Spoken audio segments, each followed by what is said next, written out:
everybody. This is Diane. And I'm starting to think I'm capable of damn near anything. And this is Marnell. And happy Easter to everyone except for those of you that like Peeps. You know, I have a friend whose horse loved Peeps. Oh, that I understand. I still think of him. I mean, he's long since gone, but I still think of him every time I think of Peeps. I mean, it's not like they taste like straw or anything. They're the exact opposite. Like, this is somebody who eats cotton candy still in her 40s, and Peeps are just too sweet. And now there's Peepsy, which is Pepsi, which is disgusting. Like Peeps. Disgusting. Don't even get me started. It's got to be a joke. Like, did Pepsi not learn their lesson with like Crystal Pepsi or whatever it was back in the 90s? Or Kylie Jenner. What? Oh, yeah, the advertisement. Yeah. All right, so we are here to talk about the final episode of 10C, episode 22 of Walking Dead, episode 22 of season 10 of Walking Dead. Here's Negan. I'm glad you said it that way. Well, I always think of it that way, and I think of it because I much more got that feeling from him when I read the one-off comic book of that title. Mm-hmm.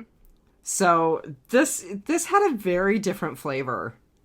Yeah, you know, on Talking Dead, they or maybe it was Angela King's after the episode thing where they said they took bits and pieces. Yeah, it was after the episode. I mean, she may have said that on Talking also, but I didn't watch Talking this week because wasn't sure that we were podcasting, so it was all I could do to get in the episode today.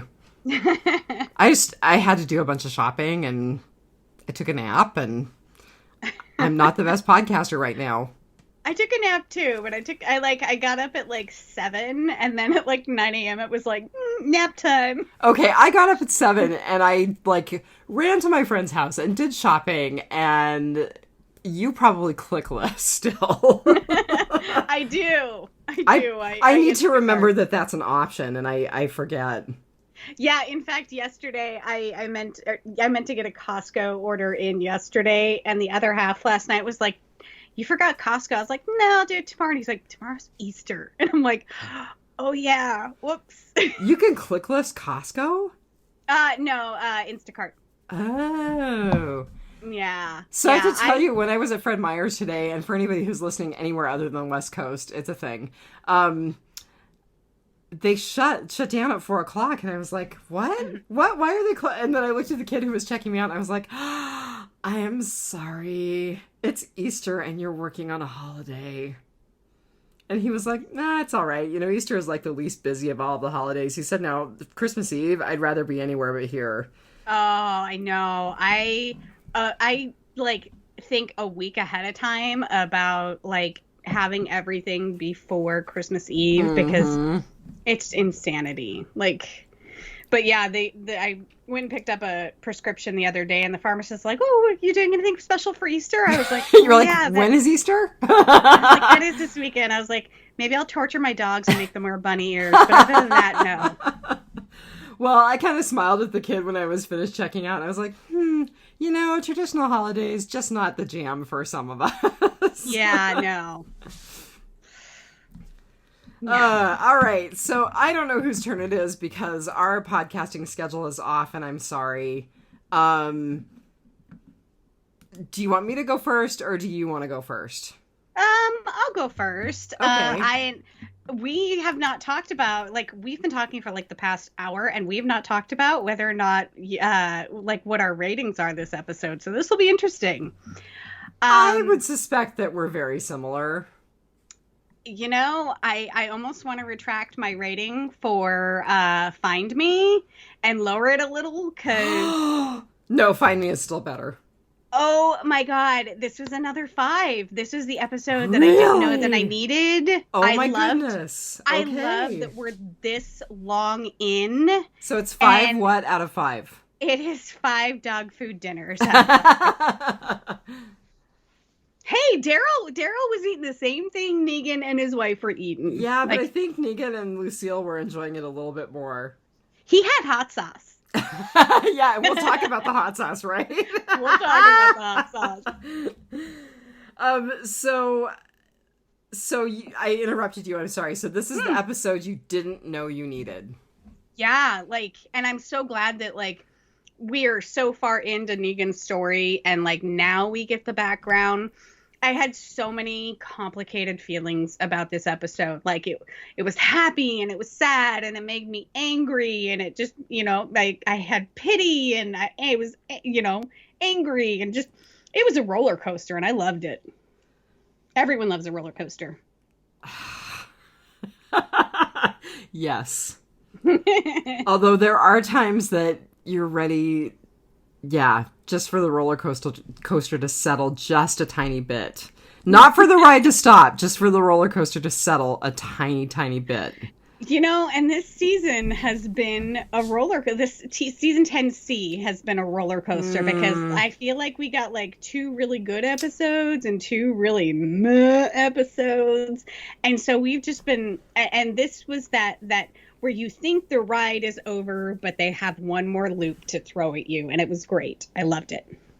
So what was your rating? So I'm going to tell you that I didn't rate it quite as high, but it's definitely a solid A for me. It's not a 5. I loved it. I didn't hard love it. So I rated it 4.5 green chemo wigs out of 5. And we've been talking about this since we first saw where we were going to see Lucille, and the very first like little tiny shot that we saw of her, and she was wearing that green wig, and I was like, oh God, is this like some sort of nightmare sequence or something? Is she the Joker? They made her look like a cancer patient, and then just having the green wig like made her like green and Powler anyway. So, yeah. By the way, she loved the wigs. Yeah, we'll talk a little more about the wigs because that definitely was a thing for me. Yeah. I don't have any real numbers because we're podcasting early enough that we don't have numbers for this episode. I do just want to reiterate that Diverged was 1.94 million views on the same day, and I think that still holds as the lowest rated Walking Dead episode ever. As well it should. As well it should. I didn't hate it as much as you did. And it's one of those things where it's like, I didn't hate it because the opposite of love is not hate. It's indifference. I was indifferent to it. Okay. And it's still only getting, in fact, I think that's gone down. It's a 4.1 oh, boy. On IMDb. And I think it was a 4.3 when we podcasted. And what's our IMDb for this episode? I didn't see. Did you? The IMDb for this episode is... Oh, man. They're going to make me look for it. Oh, well, I can click back. Nope, I got it. Okay. Maybe. 9.6! Wow. Good. Good on you, IMDb audience. You're right this time. You are. I really hope that Diana and Steve loved it as much as we did, because I know Steve's been struggling through season 10C. I think Diana probably did, but Steve is coy. Which is my middle name. That's right. It is. I had totally forgotten that. So coy is like, kind of keeping your cards close to your chest and, being like, I don't know, I always think of being coy as being kind of smirky. It means shy, which I've always found was ironic considering that I'm really not that shy. No, you're not. But I have had to tell people that no, my middle name is not named after a fish. Doesn't coy have more of an overtone of like being a little smirky though? It's like coquettish, It's like there you go. So it's not. Shy. Yeah. Okay. Yeah. That makes more sense. Yeah. Yeah. All right, so our title, as we said, is ripped direct from the one-off comic book that was the Negan episode. Mm-hmm. I feel kind of bad that I didn't make time to go back and read it. I'm going to be honest and say I don't even know where my copy is right now because I've been in the cabin for 8 months and I've still got a few things in boxes. Well, I've got a lot of things in boxes. I still don't know where some of my stuff is. So I feel kind of bad that I haven't gone and read it, but, you know. Well, I don't even think I have it, so. It's worth having. Yeah. It's definitely worth having. Yeah. And there was actually a thing about it on Twitter. One of the Walking Dead sites tweeted out that in celebration of the episode that the comic book Here's Negan is 30% off right now. So if you don't have it, you'll find it. Marnell. I'll write that down. Okay, so our writer, we've talked about him a lot before, and I just want to say that I love him even more since he was the writer for this episode. David Leslie Johnson McGoldrick. I love his name. I know, it's such a mouthful. So I'm just going to hit his highlights again because we haven't talked about him in a while. So Aquaman 1 and 2. I struggle with the whole Aquaman franchise because I wanted it to be so much better than the first one was. We'll give 2 a chance. Mm-hmm. I mean, I did just give 4 hours of my life, 7 hours of my life to Zack Snyder, so I'm willing to give Aquaman 2 a chance. He also wrote The Conjuring 2. I really like the first Conjuring movie. I haven't watched the second one. Kind of religious horror is my jam. So you didn't watch Talking Dead.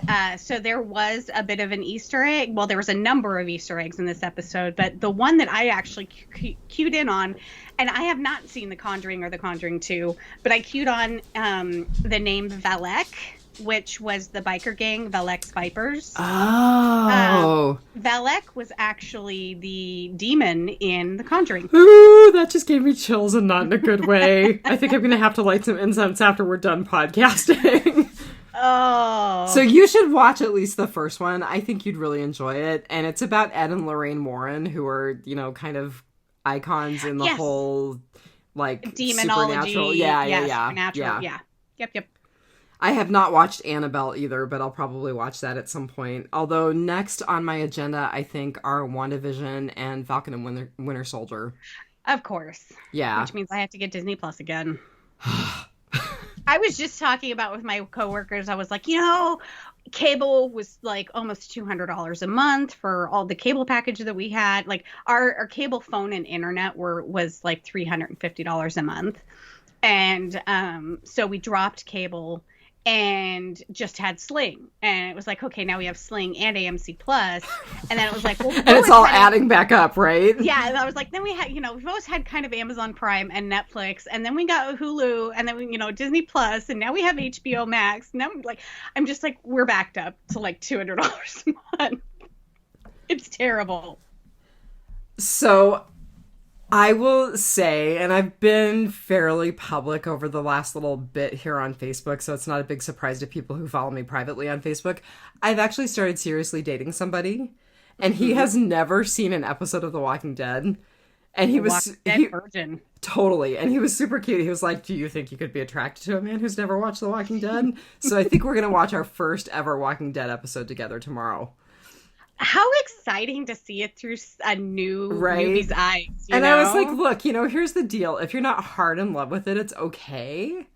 I'm passionate about it because you sent me the first season and got me hooked. And I told him what I told you. I mean, within like the first 3 minutes of season 1, episode 1, I was completely hooked. But it's not everybody's thing. No, and shockingly, like, people who are couples dating, interested in each other, whatever, can have different interests. No. It's okay. See, it's not so. Well, so, you know, I mean, we're going to watch it. We'll see what he thinks. I was like, you know, and here's the thing. 10 seasons in, I'm committed to it now because of the podcasting that we do. Mm-hmm. Like, I don't think I would have fallen off, but the podcast has definitely kept me from falling off. Right. I mean, it's really easy to fall off with other things that I'm like, that's pretty good, but I'm not, you know, I have this, that, or the other thing to do this week. Can't do that with Walking Dead. No, gotta be there. Yeah.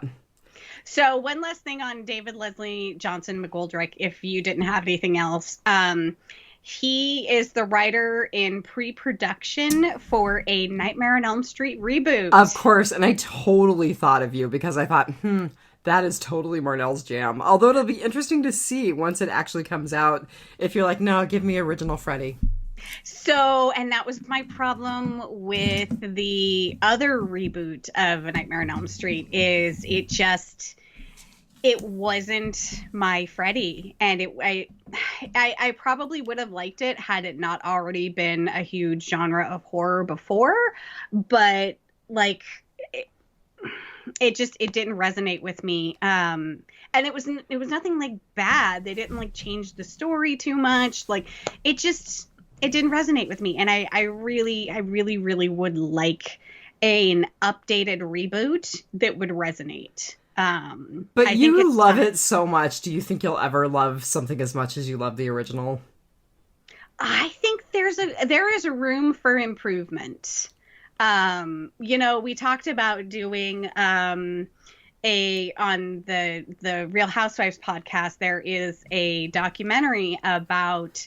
We totally need to watch that. We do. I know. I know. I suggested another one because I watched a different documentary this week. But there's a documentary out about the young man who was a young man, now is probably slightly older than me, who starred in Freddy's the second Nightmare on Elm Street, and it apparently supposedly it did horribly. I don't remember it doing horribly, but it was sort of blamed on him. And when he came out as gay, it was sort of like, oh, well, that's why, And so they kind of blamed the series, the follow up in the series to kind of be his fault, and because he was gay, and back then, people just weren't out of the closet. And so it sounds like a really interesting documentary. And it's around Nightmare on Elm Street. So I really, really want to watch it, and we should podcast about it because it sounds fun. And it sounds kind of an interesting perspective. But did you say it was like 2.5 hours?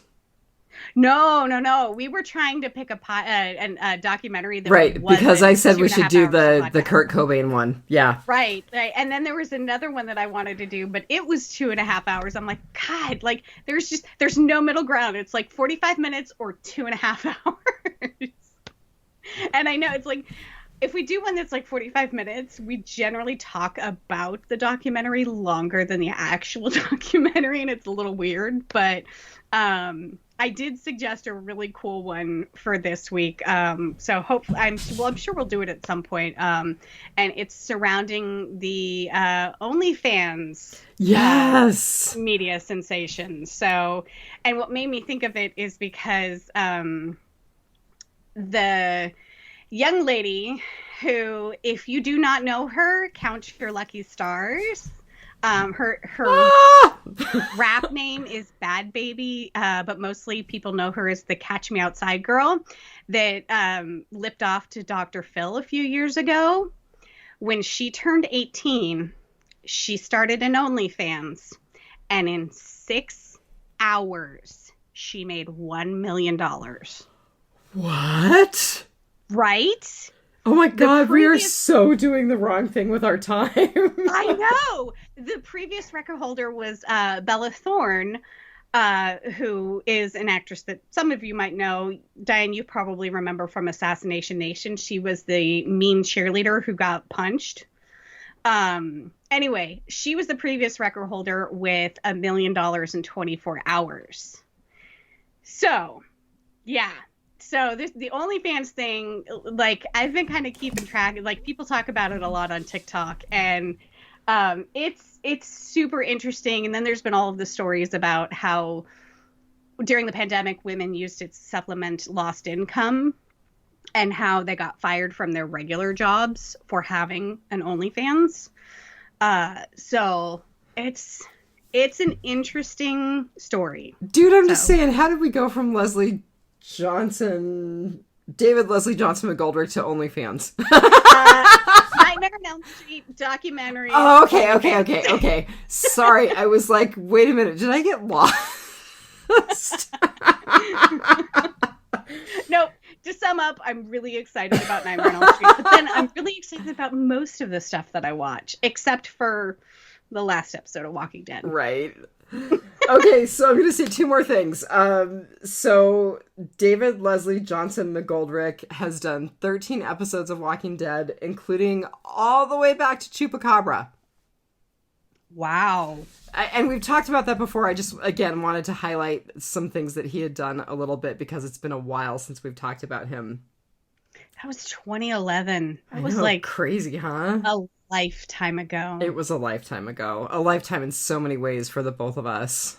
Right? I mean, pandemic, divorce, head injury, house fire. It's been a lifetime. Yeah. All right, our director was Laura Belsey. I am not going to go into her because we just talked about her because she directed Splinter, which I think we both actually liked. Right? I didn't dislike it. We didn't love it. We didn't love it. But we liked it. Yeah, I think I liked Princess. it a lot more than the IMDb crew because they only gave it a 5.1. I think I rated it a little higher than that would be. I think we both did. Yeah. Okay, so that takes us into our featured cast, who we agreed would be Hillary Burton or Hillary Burton Morgan, depending on what you see, because she goes by both. AKA Lucille. Yes. AKA Jeffrey Dean Morgan's real life wife. Which is pretty cool. You know, the Friday Night In with the Morgans? It only got like 7 episodes, and honestly, I didn't love the format. What I really loved is I want to see the Morgans on the farm. I can see that. Absolutely love their farm. So I thought you would find this interesting. They keep Highland cattle. Oh, okay. They're beautiful cattle. And so one of their children named one of their latest studs Alexander after Alexander Hamilton. Oh my God. Do you not love their kids more now? Alexander Hamilton. So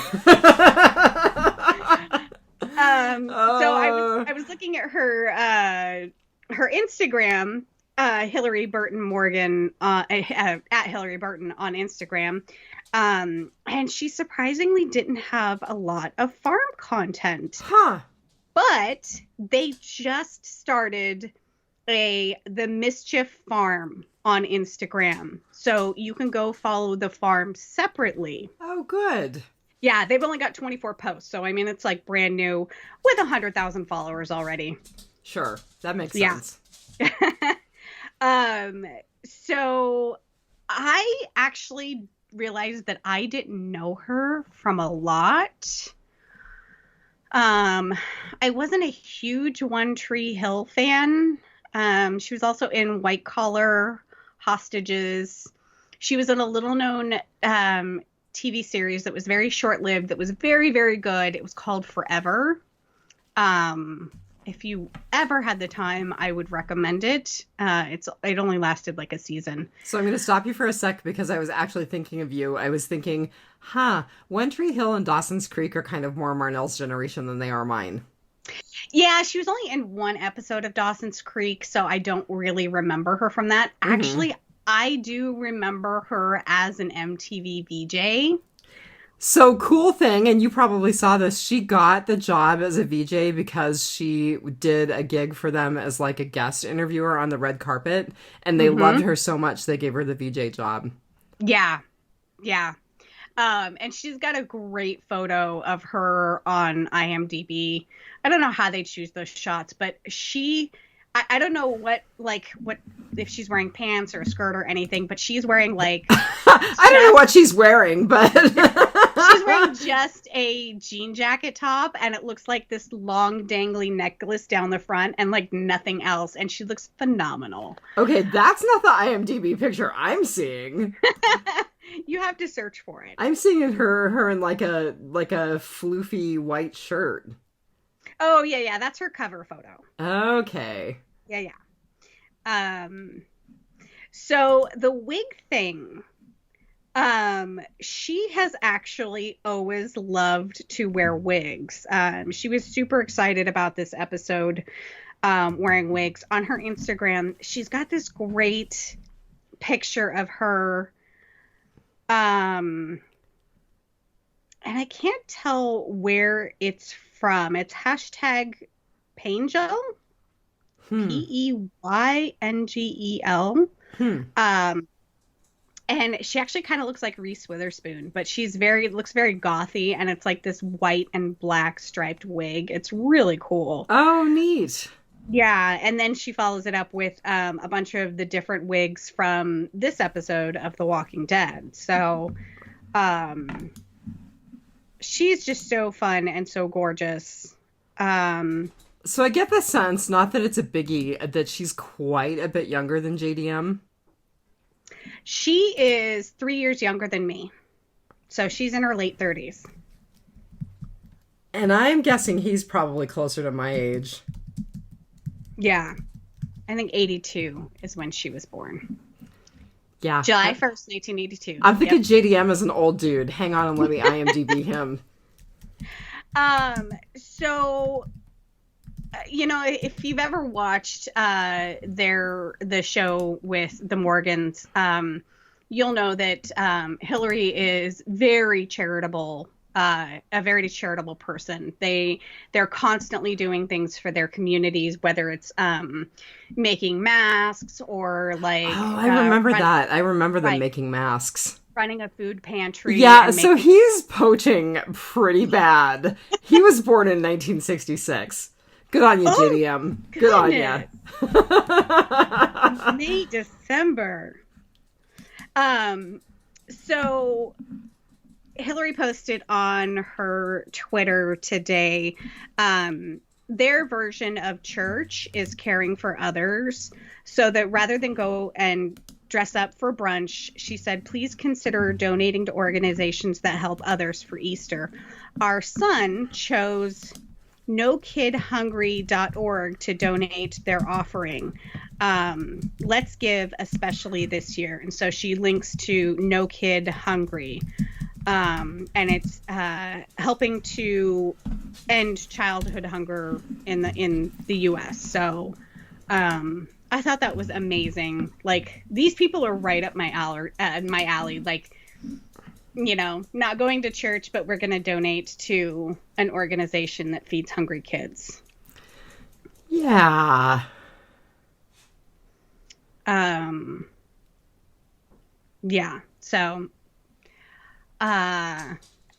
she kind of sounds like she doesn't really do a whole lot, outside the farm. She's had some cameos and been in some shorts in 2020.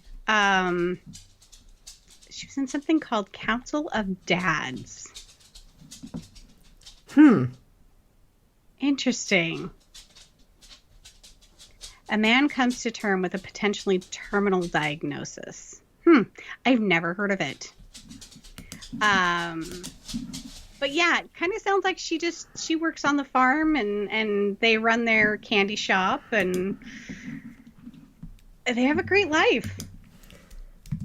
And they seem amazing. They were hilarious on The Walking Dead. I think I talked one of the weeks about it was the Aaron and Gabriel heavy episode that The Talking Dead was absolutely hilarious because those two just had so much back and forth. But Hillary and JDM were just hilarious this episode. I'm actually super sorry I didn't see it, and I probably really honestly won't go back and watch it, but I'm super sorry I didn't see it. Yeah, they were great. And of course, it was this episode's writer and Yvette Nicole Brown. Thomas O'Mara is cringing right now. We know how much he loves Yvette Nicole Brown. It's funny. Since they've gone to the home edition, since they've gone to the format since the pandemic, it feels so much different than to have the people on the couch. It was very Hillary and JDM centric episode. So I don't have anything else about Hillary. Yeah, I'm just super glad she got the role. I actually think the relationship between her and JDM enhanced the especially tender moments between Negan and Lucille. Yeah, it translated so well on screen. Yeah, it did. Yep. Well, I feel bad. I have kind of slacked on Whisperer's Corner, and I just will apologize to everybody now. I do have the premiere date for season 11. It is August 22nd. Wow, I feel like that's it's not that far away. I mean, we are already one quarter through this year already. This year has just sped by. Yeah. And 2020 was the longest, shortest year ever. Yeah. So there wasn't much in the way of Forbes articles, which I was really surprised because, of course, this is our season finale. Eric Kane did an article talking about teasing Madison's return for season 6 of Fear the Walking Dead. And Paul Tassi actually talked about there's a Collider interview with Jeffrey Dean Morgan that revealed that season 11 being the last season actually came to a surprise to everyone, including the showrunners.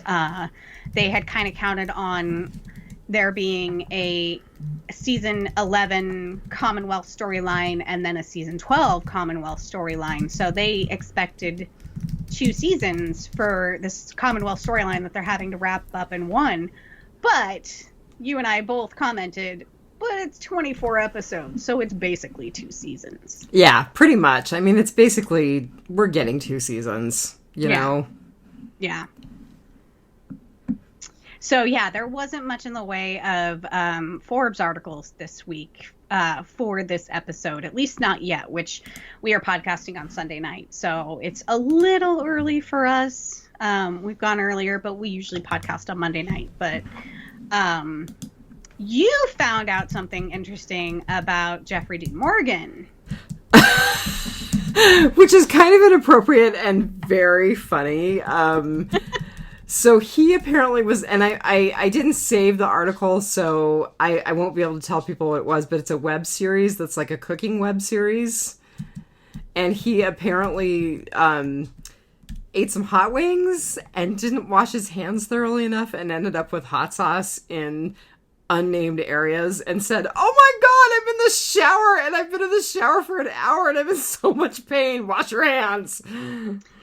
Yeah, some of us have to learn that the hard way. That mucous membranes and capsaicin do not go well together. That's right. You love it. And in fact, so Yep. I know where you're going. You know where I'm going. So my new fella, did I tell you this? No. I was thinking about remember? He listened to our Hail Satan episode on Real Housewives, and he was like, he said something about hot sauce, and he said, but Hooters hot sauce has brown sugar in it. So, do you remember you used to have a bird named Julio? I do. And Julio loved dried peppers. And I handled one of the dry peppers, and I was probably 6, 7, something like that. I handled one of the dried peppers, and of course they're still very oily. Just handle the dried pepper. Are you going to tell people what you actually did with the dried pepper? No, I did not stuff it up my nose like yes, everyone thinks I did. No, I did not. That's like the family myth. It's the family myth. So I handled the pepper, and then I wiped my nose, and yeah, no, there's nothing you can do for that pain. I mean, when you eat something hot, you can drink milk and it helps. but it's not like you can like dunk your nose in milk. I mean, I guess you could, but you just have to wait that pain out. You have to wash it as well as you can and wait out the inflammation. And wow, that it scarred me for life. And I mean, it's probably what helped burn out my olfactory senses, which is why I can eat such hot peppers now. Did you get any of the Satanic Temple hot sauce? Did I send some to you? I thought I sent one to you. So I do have to say that it was not great. Oh, bummer. Yeah. So, we are all over the map. I'm so sorry. Oh my God. This is horrible. We're supposed to be talking about Negan. Well, I mean, JDM did burn his junk on some hot sauce. So. That's true. Which I thought it was funny that I mentioned that they had a bottle of hot sauce at their dinner of dog food. So, which I had not read the article on the news yet, so it was funny. I missed that completely. I didn't make the tie, so that was funny. Well, and I love hot sauce, so I noticed the bottle. Plus, I was like, of course, that's what you would season dog food with is hot sauce because it would cover the taste. And apparently Daryl just needed a little hot sauce. Right? I mean, who wants to eat dog food in between two pieces of dried bread? No, you got to spice that stuff up a little. So, I have a couple more things. I don't have a ton. Okay. So, Entertainment Weekly did an article about how they actually wanted to get Austin Emilio back for this episode because Dwight is actually the first savior that Negan runs into. But they were not able to do it because of COVID and the filming schedule for Fear, which is why we ended up with a kind of unnamed savior. Laura. No, but talking about the guy who was the really awful guy. Oh, okay. Yeah. The only other thing that I have, because I was terrible and didn't do much news, was that Fear the Walking Dead is teasing Madison's return in season 6. And this was the Eric Kane article this week. And by the way, I just have to say, the Eric Kane picture is creepy. The picture that Forbes has for him is creepy. He looks very Viking-ish, but like with curly hair and lipstick. I was going to say the curly hair kind of looks like Top Ramen. Yeah, it's weird. It's weird. Eric, it's weird. Not a good look. Yeah, no, go back to the beanie. Having been through a series of not good looks, not a good look. Okay, so the reason that he is saying that Fear teased things is that Fear put out a thing on their Twitter today, I want to say. And I'm really hating Walking Dead and the way that they manage Twitter. It just kind of ticks me off. Mm-hmm. So mute these terms for a spoiler-free episode. Or spoiler-free episode, excuse me. Fear the Walking Dead spoiler. Madison, Alicia Debnam Carey, June, Victor Strand, Dakota, Death, Althea, Coleman Domingo, Rick Grimes, Morgan, Dwayne Jones, John Dory, Deadwood, Virginia, Killer, Lenny James, Jenna Elfman, R.I.P., Garrett Dillahunt, Kim Dickens. So, they're really working the whole maybe Madison is coming back angle. But, I don't know. So he also has an article which is really funny. Okay, once more for those in the back. Kim Dickens is never returning to Fear the Walking Dead. I was wondering how clickbaity it was. I will say that Thomas O'Mara messaged me today and he was like, you need to get your butt in a chair and watch Fear. Because apparently the first episode of Fear is available to AMC Plus members. AMC Plus. Yep. And, no. I have too much going on. It was all I could do to get this done. I know, when you messaged me this morning and you were like, so apparently there is the episode of Fear dropped today, and I looked it up and I was like, oh, it's only for AMC Plus. I was like, we can, because we're behind on our Real Housewives podcasting, and it's all you and I can do to get together to podcast one episode, let alone two tonight. So I was like, no, it can wait a week. Like, it's not out yet. Like, we don't want to do any spoilers. There's not much media surrounding it. So I was like, no, we'll wait a week. I'm really, really glad that they didn't try and do that. Drop the 2 episodes, because that podcasting schedule for The Walking Dead, World Beyond, and it's hard. It's really hard to give anything. Yeah, it's hard to give anything fair time. Yeah. And it's hard to be really thorough. I mean, I'm really, quite honestly, I'm having a hard time being thorough right now with what we're doing. So the thought of podcasting 2 episodes in one night. Yeah. All right. Okay, so I think that pretty much takes us into our goods, bads, and uglies, because, oh my god, we've been talking for 40 minutes! It's because we're talking about things like satanic hot sauce. So... So I went first, so I guess I will tell you my good. I loved that she told him the whole story of finding out that he was having an affair. I mean, just all of the backstory that went along with it, because we got to see, you know, that they had a little bit of a contentious relationship because he was unemployed, and, you know, find out she's having to pay all the medical bills for the guy that he assaulted.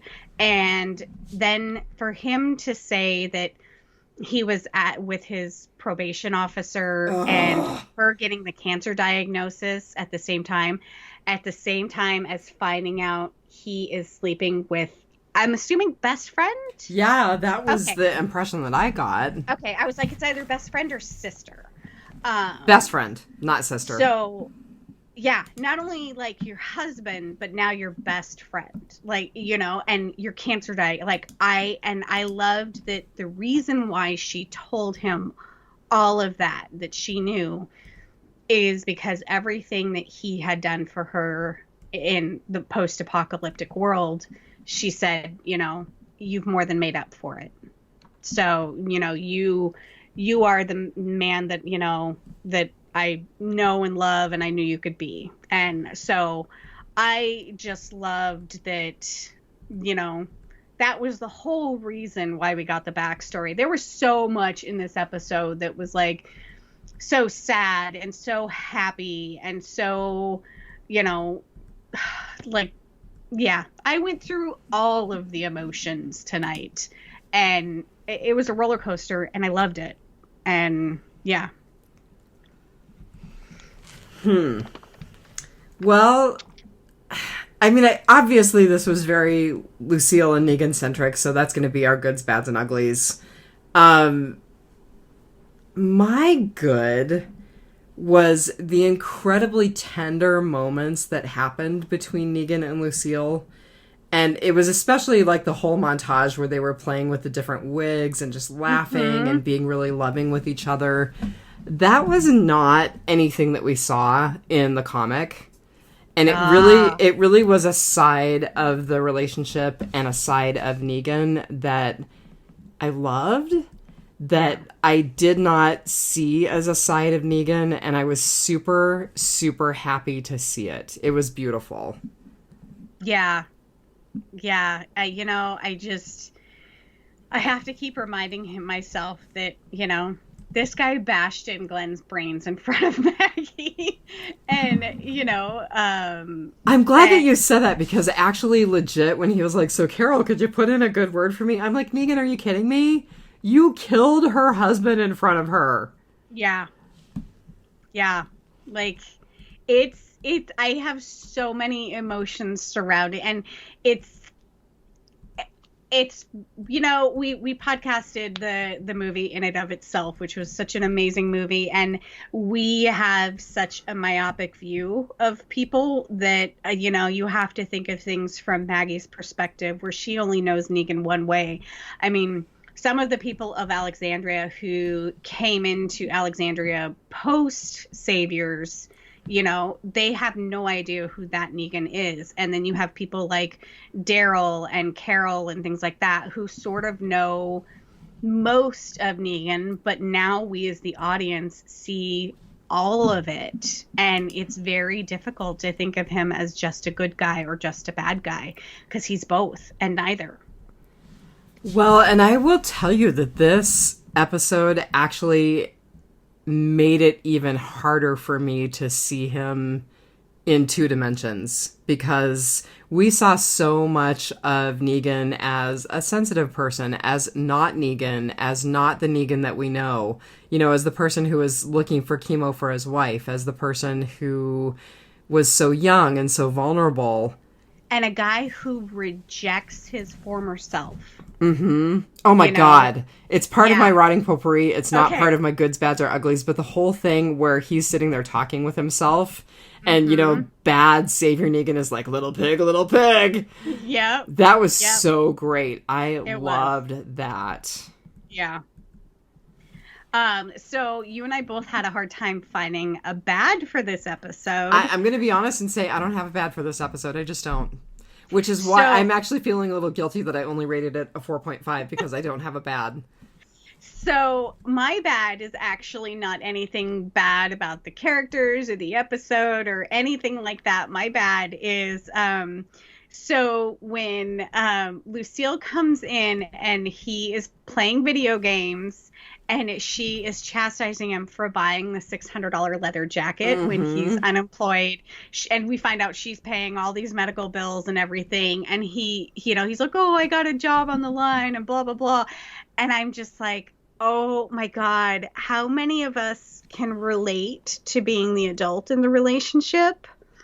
I have been there with previous boyfriends where I am the one that's like, no, you can't spend all of your money out, a night at the bar or whatever, buying everybody drinks. We have bills to pay, I hate having to be the killjoy and everything. And I identified so much with her because it's like I'm sure most of us have been there where we're having to be the adult and yell at our spouse or significant other or boyfriend or girlfriend or whatever. Do not even get me started. This is why it was my bad, is I was like, oh, I feel called out, Oh, so you had said before we started podcasting, I felt really called out. It was too true to life, and I wasn't sure what you meant. Yeah. So, I mean, I have totally been there in relationships before where, I had to be the adult. And after having been the adult, like she's the one that goes to work every day and is paying the bills, and he's sitting around, playing video games, all unemployed and everything. And later to find out that he is also sleeping around. Right. Like, I was so mad. Like, all of a sudden I was like, nope, Negan's a bad guy. Like, hate him. Well, so I knew from the comic book that he had been catting around on her, but I don't remember if it was with her best friend or if it was just generally catting around. I mean, either way, it's awful, but it's more awful the way it was rolled out in the television episode. Right, and I feel like he has made mention of it before way, way long ago. I think so, too. I think he was basically like, I was a horrible person and I was not faithful to my wife. Yeah. So, but just to see the way it all went down, and, he's pre-zombie apocalypse, he seemed like your average guy. He loved his job being a gym teacher and, played video games, and he had, dinner with his wife every night. Like, he was just a normal guy. And, this is how we got Negan, and it's just such a fascinating story. So, yeah, that was my bad, is like, I was like, oh, wow, that is so true to life. Yeah, so like I said, I'm completely 100% lame and didn't have a bad. So Now it's your ugly. So is it My good ugly. ugly or a bad ugly? It was a good ugly, of course. I thought it was super interesting that, well, one, we got to see Laura, who we've missed Lindsley Register on the show. And she was the one that gave Negan the bat. Yes. That is that's just an amazing little, it's just like one thing in the entire universe that just had so much of a cascading repercussion that it's so crazy that little moment of her just being like, oh, you don't have another weapon? Well, here, take my bat, And the fact that Laura is so different than the person that Laura ultimately was in The Saviors. And where did the neck tattoo happen? I thought she had it in this episode. Did she? Okay, I need to obviously go back and watch it because I don't remember seeing it. She had her long hair and her hair was down and, she was, had a collar on her jacket and everything. So I think it was a little... And her hair was super curly. Yeah. Well, wavy. Yeah. It was beachy waves. Yeah. So mine was a good ugly, and it was just that little nugget of where Lucille the Bat came from. So what was your ugly? So my ugly was a good ugly, but it was horrifying. And you've already talked about it. It was finding out that Janine was the person that Negan was cheating with. Mm-hmm. And the way that Lucille found out, after she gets a horrific cancer diagnosis. Yeah. Yeah. So you didn't watch Talking Dead, but there was a funny little aside where I think it was either Chris Hardwick or Yvette Nicole Brown who was she was sitting there with a gun waiting for him to come home. Oh my God. So I have to tell you, that shot of her hand with her wedding ring kind of folding around the gun. Uh-huh. That's one of my favorite shots from Walking Dead ever. So Hillary's like, I love that you all just assume that that's the first time that happened. I was like, oh, touche. I loved it.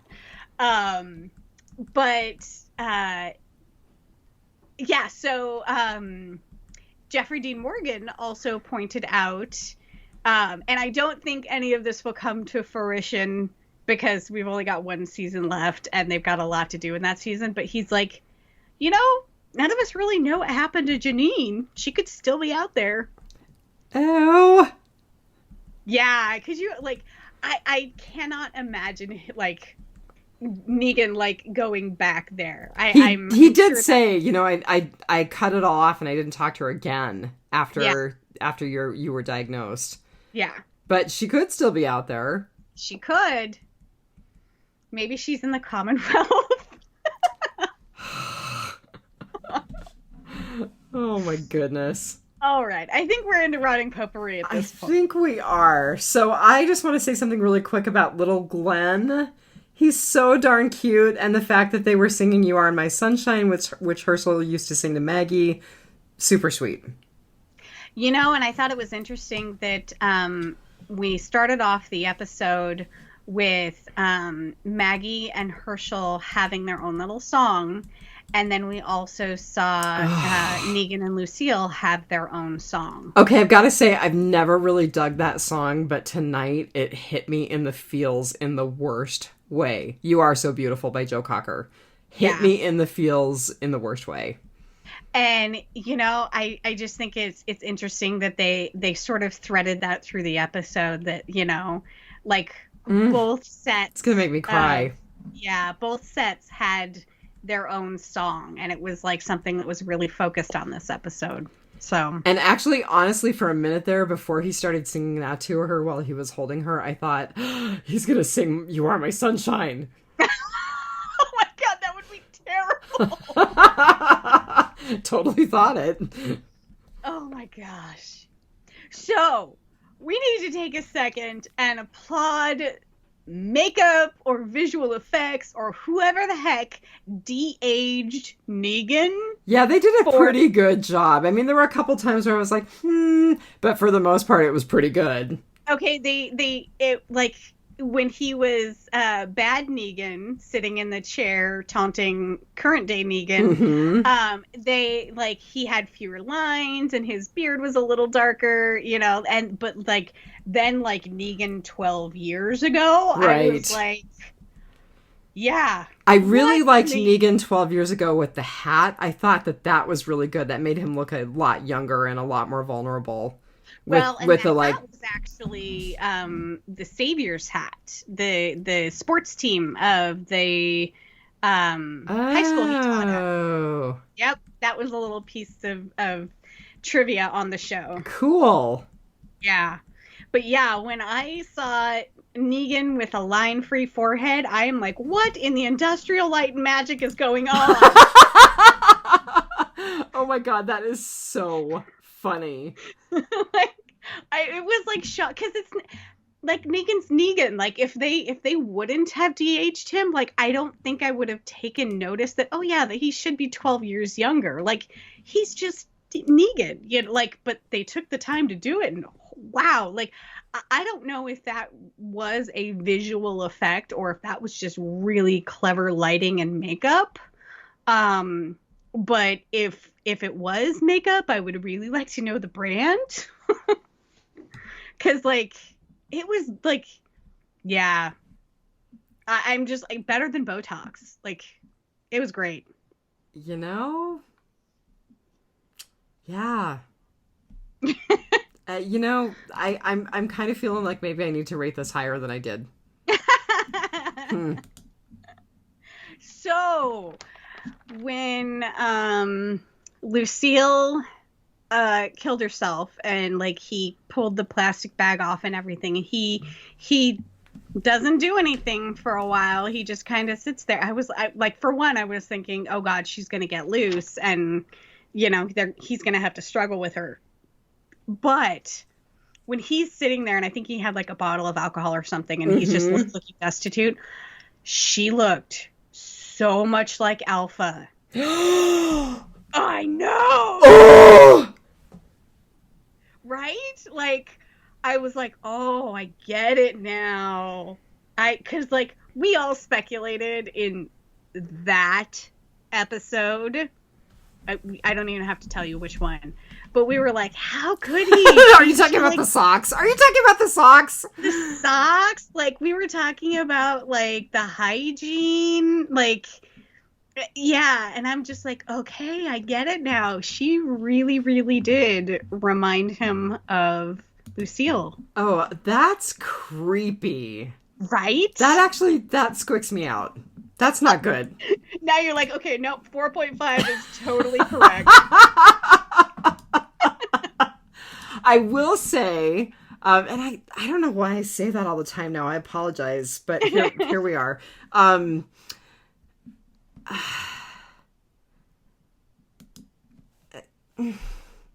really, really, really liked the makeup for Hillary Burton and the way that they made her into a zombie, and she was a great zombie. Like, I loved that whole thing. Yeah. Yeah, so, kind of struggling with the 4.5. A little squicked out, thinking the 4.5 is not a bad idea. Thinking maybe I need to raise it. On Talking Dead, Chris Hardwick mentioned that, like, she did an amazing job as a zombie, because it can be really hard to pull off as a character that you have seen living. Like, it's one thing for, like, the zombies that just stumble on screen, but when you know a character when they were alive and then to have them be a zombie.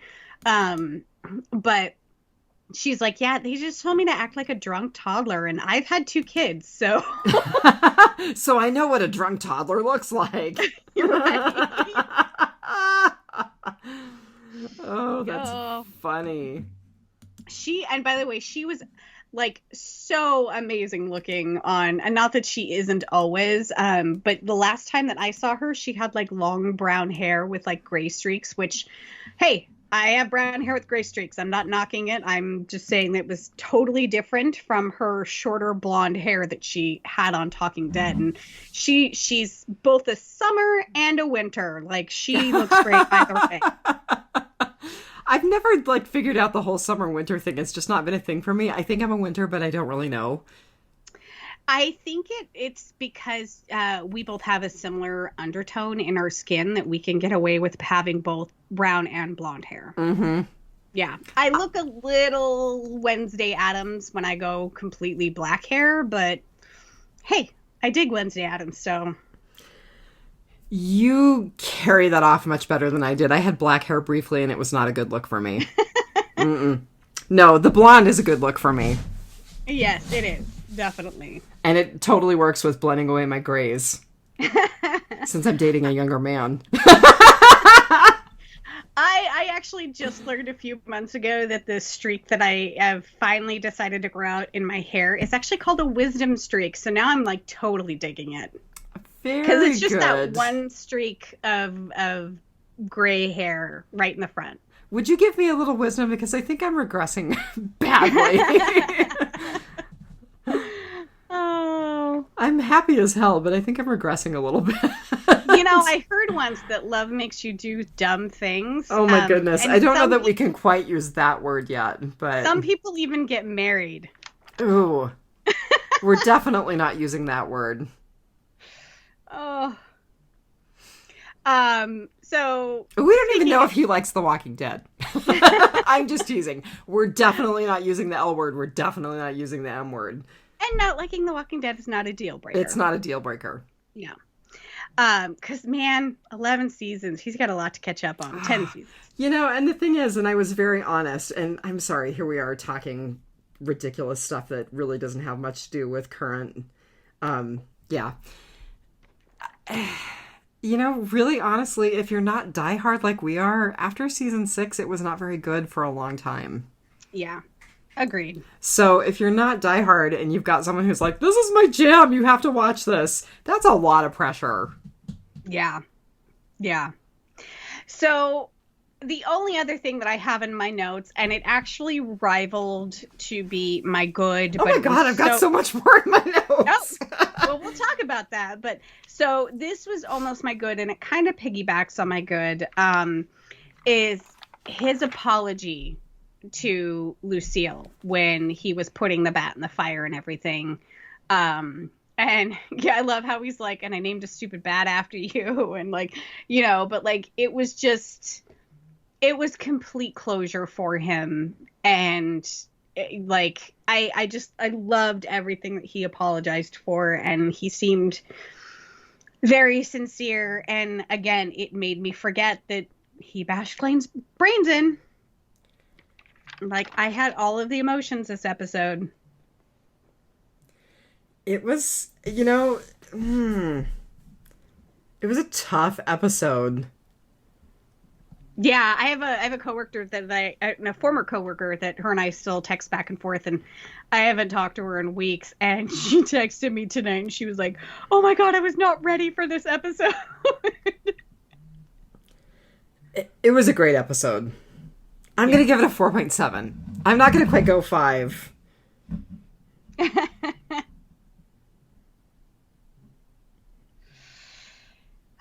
So you have more? Because that was the end of my notes. All right. The tree and the stained glass. I thought that was super interesting. I thought Negan digging for Lucille was super interesting. When he found Lucille, I was just like, okay, like, it's a wooden bat, and it's been out there for, a couple of years now, exposed to the weather, and, like, even if it was buried, that means the dirt's getting saturated with liquid and then drying out, and I'm like, bats break all the time. Like, it's not like it's a metal bat. And so when it broke, I was like, okay, I accept that. I loved him burning the bat at the end and apologizing to Lucille. Yeah. That, again, I had all the emotions, and I'm cold and dead inside. And so, like, it didn't make me cry, but it definitely, like, it made me, like, happy and sad and all at the same time. And it, like I said, it was just such a good moment of closure for him, like, it's such a journey that he's been on, from seeing him not being able to kill a walker because, and I think Yvette Nicole Brown brought this up, maybe it was the writer on Talking Dead, how, they were like 6 weeks into the zombie apocalypse, and at that point you don't know if, like, the people are still in there, if there's a cure for this thing, and these people are still your friends and neighbors, that, the people you see in town all the time. So you can see how it would be difficult to actually, kill one. Like, we all have seen zombie movies, and we're like, no, it'd be totally easy just to, like, batter one in the head. And it's like, but none of these people have seen a zombie movie. And, that's one of the things that I loved about this episode was we were right at the beginning again, when she gets her cancer diagnosis is when they're talking about it on the radio, that, another Easter egg is that was the word for word, what the radio announcer said on Night of the Living Dead, I think. It was actually the writer reading it, and it was the line out of the 1968's Night of the Living Dead. The killers are eating the flesh of their victims. And yes. Yep. And so this is the very, very, very beginning of the zombie apocalypse. And so I loved that, like, we kind of got the before times, and then we got, like, very early on, and, we get to a point where he's having to go further and further out for supplies and gas and things. And, we still do have supplies like chemo, that are in a warehouse that's still keeping it cold. We still have generators, and it's believable. And the zombies are fresh zombies, So I really liked going back to the beginning. We've been in this for so long, and even the shows that we are getting currently, like The World Beyond, nothing's new or fresh for anybody. And so it was just really cool that we could go back and visit that for a little while. So I do want to say about chemo, not that easy. Not so easy that you could be like, I'm a dude who was a high school athletics teacher, but I can totally, from the trajectory that your physician wrote for you, give you your chemo. No. I was wondering about that, but I mean, it looks like it's just a drip. No, it's not just a drip. People can have horrific reactions, and they need to be appropriately monitored. Like, I have done this for a long damn time, and I wouldn't be like, I'm going to give you your chemo. Although, to be fair, there was part of me where I was like, well, it is the zombie apocalypse, and it's really the only shot that she's got, so... Right. And, I mean, she had a whole bunch of medications there. And I love how he found a stash of pot, and like, it'll ease your nausea. And I was like, oh my God, that's so amazing. And it's a little dried out, but here. Right. Okay, I have to ask you, have we seen Franklin before, the guy who was with Lindsay Register and with Laura? And what was the whole your daughter, Laura was his daughter? Yeah, I wasn't quite following that. I wasn't either. Yeah. 4.7, not a 5. That actually kind of brings me to something that I think I wrote on our Facebook page was I would really like to revisit this in one of the anthology series. Mm-hmm. And I would like to see them pick up from where we left off in this episode after, Negan kills the bikers. you know, because of course he then apparently, you know, Lindsley Register is, you know, one of the original saviors. So like he hooks up with her, and what happens to her dad, and, you know, where do the other saviors come from? Like, I would love to see they just from where we left off to sort of the beginnings of getting to the factory, that, you know, where the saviors were. And like, of course, there were satellite saviors all over, but like, it doesn't have to go all the way through where we meet up with the Walking Dead universe as we know it now. But like, I would love to pick up where we left off and see that, because I just getting a little taste of it, and seeing Laura, it was just like, oh my gosh, how did it all go down? Mm-hmm. Yeah, and it was great to see Laura just in a totally different context. I loved that.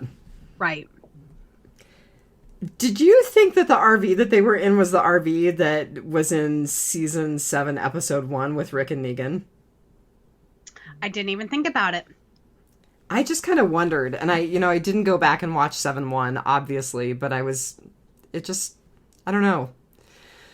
Or was it the RV that the people from Alexandria already had? Maybe that was the thing. Maybe all RVs kind of look alike.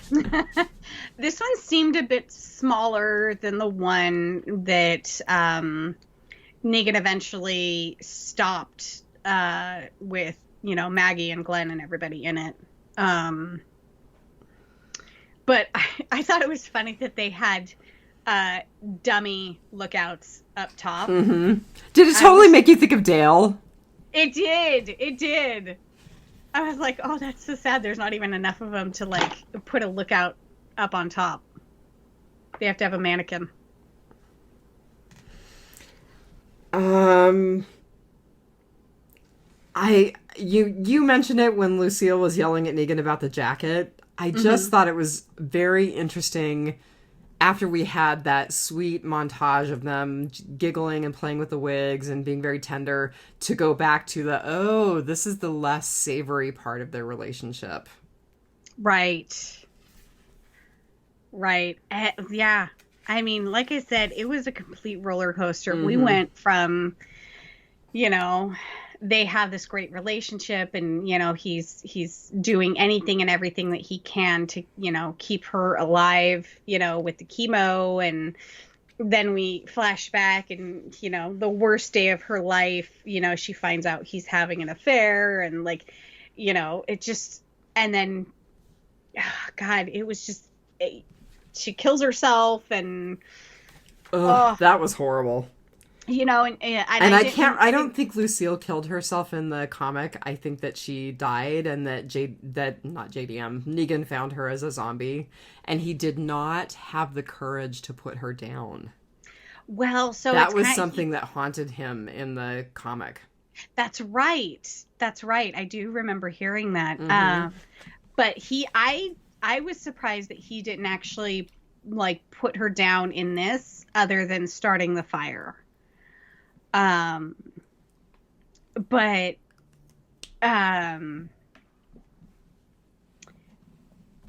was really surprised that he didn't put her down. And, you know, on Talking Dead, Yvette Nicole Brown pointed out, and I would have totally missed this, because having sat around the house for the past year in like the same 3 pairs of sweats, just rotating, she was wearing the same thing that she was the day he left. So seemingly she killed herself right after he left. So he was out for 6 weeks looking, you know, for the medicine traveling people. And so she was like that for 6 weeks, but she didn't waste any time after he left. You know, I think she was sort of, this is it for me. He's either not going to come back and I'm going to die slowly alone, or he's going to come back and he will have not found anything, or even if he does, that's not a guarantee that the cancer is going to go away. She's like, I'm a goner anyway. like, why draw it out? Why make him kill me or watch me turn or whatever? And honestly, the practical person in me is like, why waste the resources? She didn't wait 3 or 4 days to kill herself. She did it right after he left. And then she, like, the little bit of a note, please don't leave me like this. Like, she didn't write anything else, like, I love sorry, you, I'll miss you. Right. Yeah, just please don't leave me like this. Oh, heartbreaking. I don't think I'm gonna... Well, no. Yeah, I probably am gonna say more. So, back to Laura and Franklin. I thought it was super cool to see Laura doing good. Right. Because the only way that we have ever seen Laura was as a hard, cruel savior. No, she was on the Alexandria Council. Yeah, okay, but the way that we initially saw her, okay, I take that back.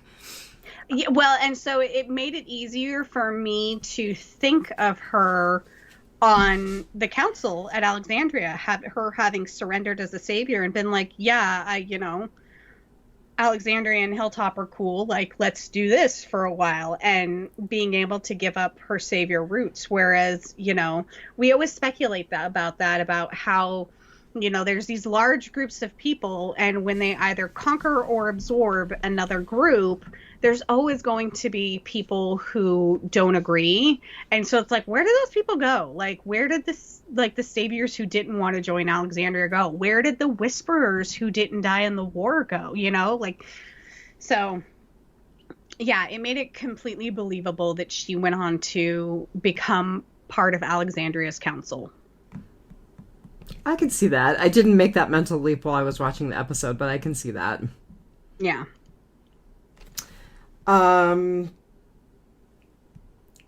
COVID. So I don't know exactly when they filmed this in relationship to the other episodes of 10C, but there were more people there. I mean, it was a more normal episode. It wasn't okay, we're going to focus on 2 people and have this distancing and have them walking and talking to each other through slots so that we don't have to have the actors exposed to each other because of COVID. So, from what JDM said on Talking Dead, I have a feeling that this was one of the first episodes that they filmed, like, during COVID. Really? Because somebody made mention of his goggles when he was killing that walker. And he's like, yeah, at the time, like, nobody knew very much about COVID. Like, we didn't know, was it airborne? Could you get it in your eyes? Like, so he's like, so that's, one of the reasons why I was wearing the goggles. So I do remember, like, articles in the very, very beginning of COVID where it's like, oh, it's so airborne that you can get it in your eyes and we should all just be wearing, like, full face protection and, so yeah, there were. So I think this was, like, one of the first episodes of 10C that they filmed. That's super interesting because in terms of the way it looked so normal, I would have thought it was one of the very last when people were vaccinated, when we had good testing. Yeah, I think it was on the opposite end of the spectrum where it's like, where we were like, is this really a thing? Like, you get a bit of a cold and then, like, we're all young and healthy here. It'll be fine. Now we have that new strain that's like, we're like in the 4th wave now. COVID. Speaking of which, I get my first vaccine tomorrow. Yay! That makes me very happy because I think I told you this before we signed on. Maybe I didn't. I've been talking a lot today. My therapist's 47-year-old niece died of COVID today. Yes. So all of you who are out there who are like, it's not a thing, you're obviously not listening to the Housewives if you still think that. But it is a thing. Yeah. 47 years old. 3 years younger than me. So with the new strain that they are seeing, they're seeing an increased ICU submissions of people between the ages of 30 and 50. Admissions? So, yeah. Yeah. Yeah, that's scary. Yeah. So I'm a little nervous about my vaccine tomorrow because I do have kind of a hyper-inflammatory response. Oh, you're going to be fine. Yeah, and so I will be sitting there going, okay, I feel like my throat is closing up. Is this like a reaction, or am I having anxiety? I think it's anxiety. It's probably anxiety. I'm having anxiety. Don't be like the patient that we had recently who was like, I'm going to sit there and count my pulse rate and make myself more anxious. Oh, no. I will be doing what I normally do when I'm having a reaction to something. I will basically go into a meditative state. So, like, the only way that they will know that I'm having a reaction is if I actually pass out. But I have a meeting 30 minutes after my shot, so I have to be okay. Or not. I mean, I don't want to put too fine a point on it, but or not. I know. Biology and medicine doesn't wait for I have to be okay. What is the best excuse to get out of a meeting? I had a horrific reaction to my COVID vaccine. Right? A Department of Health employee having a bad reaction to the COVID, but like, I think I'd get a pass, you know? Probably. Which, by the way, congrats Diana and Steve, vaccinated. Woo! Yep, fully vaccinated. Yep. Awesome. All right, I'm going to say one more thing about the episode, and then I think we can wrap. So I loved what Carol said about Negan and Maggie at the very end. If you stay here, she will kill you. I just didn't want your death on my conscience. Now it's not. I kind of liked that whole interaction. Like, Negan comes walking in, and Carol starts walking towards him, and Daryl, his head just whips right over to Maggie, like, oh God, what is she gonna do? You know? Maggie looks like, she looks so mad, and Negan's smile, and on Talking Dead, he did say that, they filmed that two ways because someone mentioned his sly little smile, and he's like, so we filmed it with the smile and then we filmed it with a serious look, and he's like, they chose to use the smile. So, and Yvette Nicole Brown totally listens to our podcast because she said exactly what I said a few episodes ago, that the only way that Negan will be able to redeem himself in Maggie's eyes is by throwing himself in front of baby Herschel to save him. That's the only way it can go down. And I forget who said it. I think it was JDM who was like, even that I don't think is going to redeem him in her eyes. So yeah, I guess we'll see. I mean, honestly, let's just think for a second. If someone killed the person you love with all of your heart brutally in front of you and then wanted to pass, yeah, is there anything they could do? I mean, saving Herschel will be the closest that he will ever get. I don't even think saving her would do it.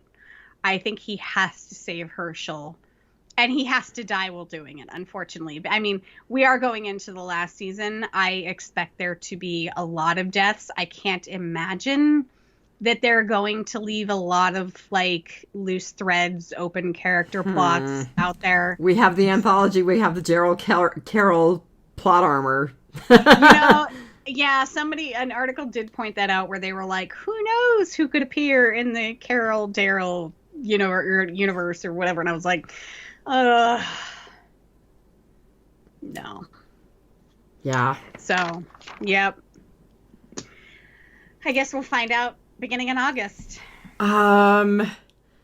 Before we wrap up, we did have a comment on our Facebook page. I should probably look that up. Let me get there real quick. Good gravy. There's nothing about Facebook that's quick tonight. So I need to apologize to everybody for being so late getting our episode of Diverged up. That's completely on me. And then Richard Mark Wilson said, no worries, good timing for my walk tomorrow. I enjoyed the episode tonight more than last week, so I'll be interested to hear what you both think. So. Yeah, so I put up the a picture of JDM in some bunny ears, asking what people thought, and Phil was like, we're only 17 minutes in, no spoilers for those of us, no AMC Plus. And of course, I would never. And I think I told you that Thomas O'Mara was like, you have to get your butt out in a chair and watch Fear the Walking Dead right now. I think I already said that. Yeah, so he commented that it was fantastic. However, today is about Fear the Walking Dead. Yeah. And it can't be because not everyone has AMC Plus. I mean, heck, I didn't even know I had it until like 4 weeks ago. I forgot I had it. Oh my God, that's hilarious. All right. Anything else before we close it up, kid? No, I think that is it. Okay, and we're going to do the OnlyFans thing for Real Housewives. I think we'll probably record on Tuesday for Real Housewives. Okay. And I guess...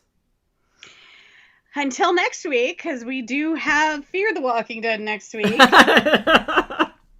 Just remember, take it one dead day at a time. Happy Easter, everybody. I know it won't be Easter when you listen to this, but... Hope you had a good holiday if that's how you celebrate. Bye. Bye.